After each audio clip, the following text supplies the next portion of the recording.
All right. Well, the NFL regular season came to an end last night with the Washington football team getting in. So we've got a below 500 team. I think they got 7 wins, maybe 8. They might be 8-8, hosting a playoff game.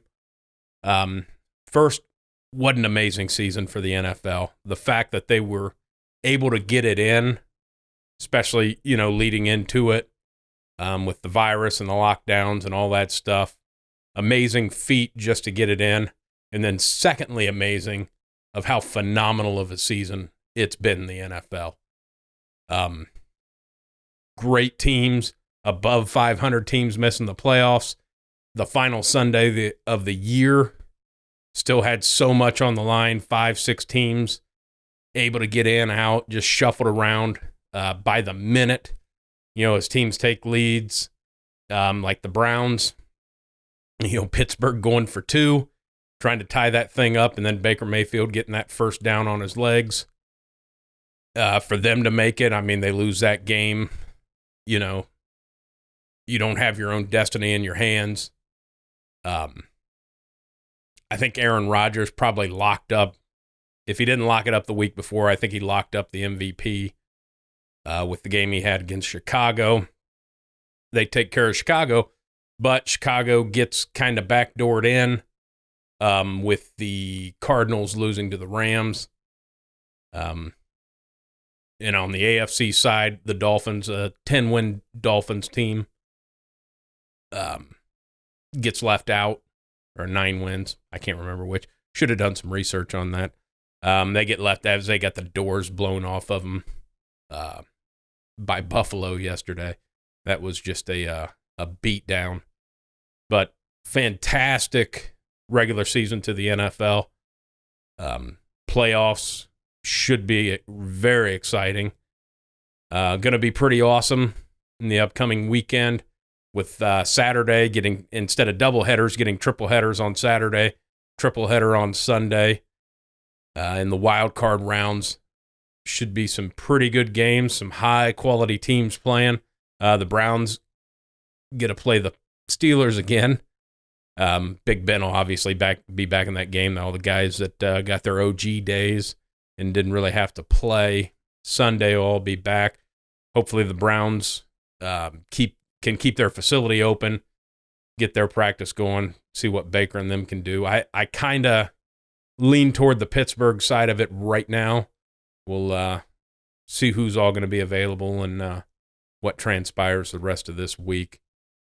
But should be big time football this weekend. I look for some good games, maybe not so many blowouts or anything like that. I think it's going to be great playoff football. Got a lot of coaches already being nixed. Some good jobs available.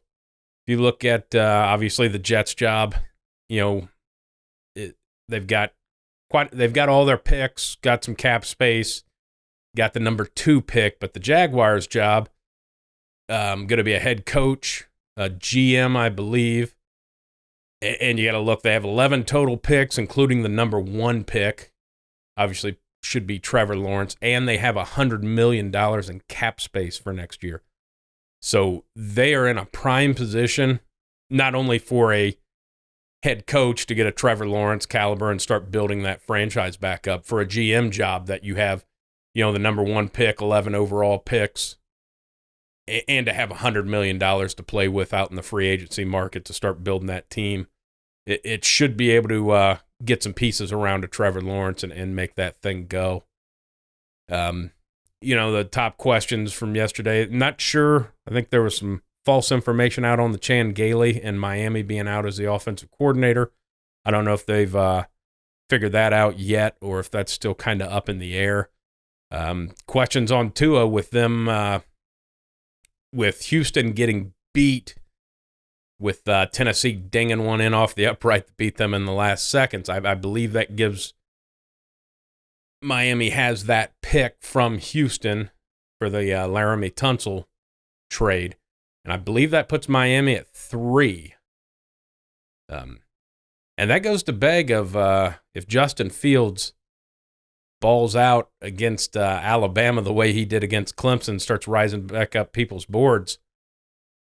If the Jets don't go quarterback and they just kind of stick with what they got and Justin Fields gets the Miami Dolphins, I think they're going to have to take a hard look if Tua's their guy, and maybe you take Justin Fields and maybe start that way, or if you like one of the other quarterbacks. Fields seems like he's worked his way back up after the Big Ten championship game to be that second quarterback taken after the toughness he showed in the drumming that they put on Clemson. So should be an interesting week. A lot of things happening. Should be some coaching hires going out. Eric Bieniemy, probably one of the top candidates as far as thought he'd get a job last year.